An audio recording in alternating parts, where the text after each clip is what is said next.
To New York City now, where mayoral candidates have exactly 5 weeks until primary day. A recent poll from Marist has former Governor Andrew Cuomo with what appears to be a commanding lead over his numerous Democratic competitors. For more on this race, I want to bring in CBS News Chief New York political correspondent Marcia Kramer. Marcia, catch us up on this race. Does Cuomo have what amounts to an insurmountable lead? Well, if you believe the polls right now, he does. But I want to point out one thing, too. He still has to survive 2 debates, and he hasn't exactly been going out to a lot of events. He has sort of a rose garden strategy.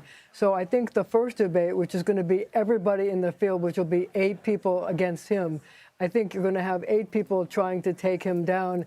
And the real question is going to be, how does he deal with it? Is he going to have good humor and try to make a joke of it and not be thwarted by it? Or will the attack that comes one after the other get to him, and will he come across as uptight and tense? And Marcia, is there a central issue in this race? Meaning, when Eric Adams ran, it was public safety and crime and turning over a new leaf from de Blasio. Is there a kind of galvanizing issue in this race, at least yet? Well, I mean, obviously, crime and public safety and public housing, building more housing, are key issues in the race. But of late, the key issue that has arisen has to do with Israel and the support that each candidate has for the state of Israel, et cetera.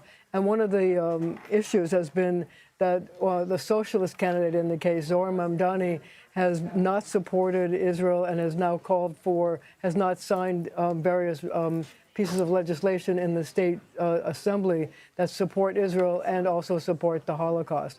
In fact, his presence was noted as absent. There was a big parade in New York on Sunday as the Salute to Israel parade. He was the only one that either didn't go to the parade or didn't go to a pre-parade breakfast.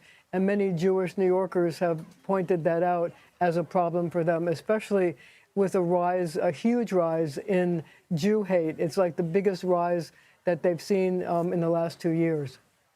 And for Andrew Cuomo, you mentioned he has a kind of rose garden, though there isn't a rose garden there. There's a Gracie mansion, but he's not quite there yet.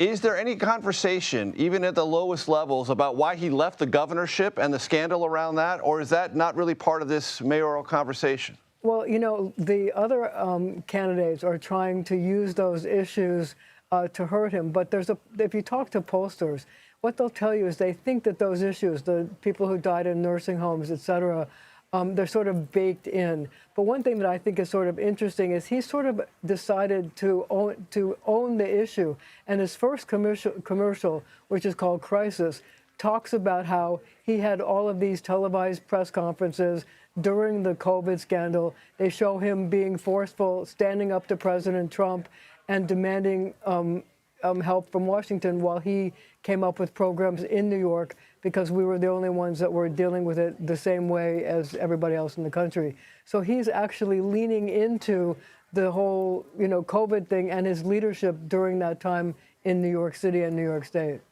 Marcia, New Yorkers are feisty and they take great pride in their locality, the city. Is there any sense that Andrew Cuomo is an outsider, too much of an outsider?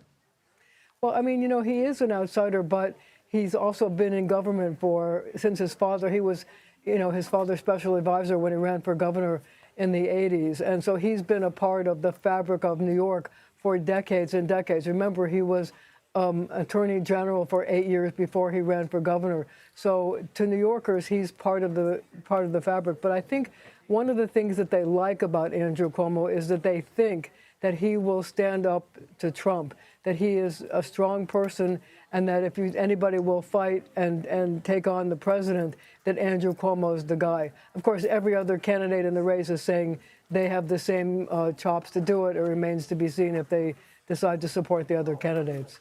Who has the chops? A recurrent New York conversation and question. Marcia Kramer, thank you so much. I appreciate it. Thank you for having me.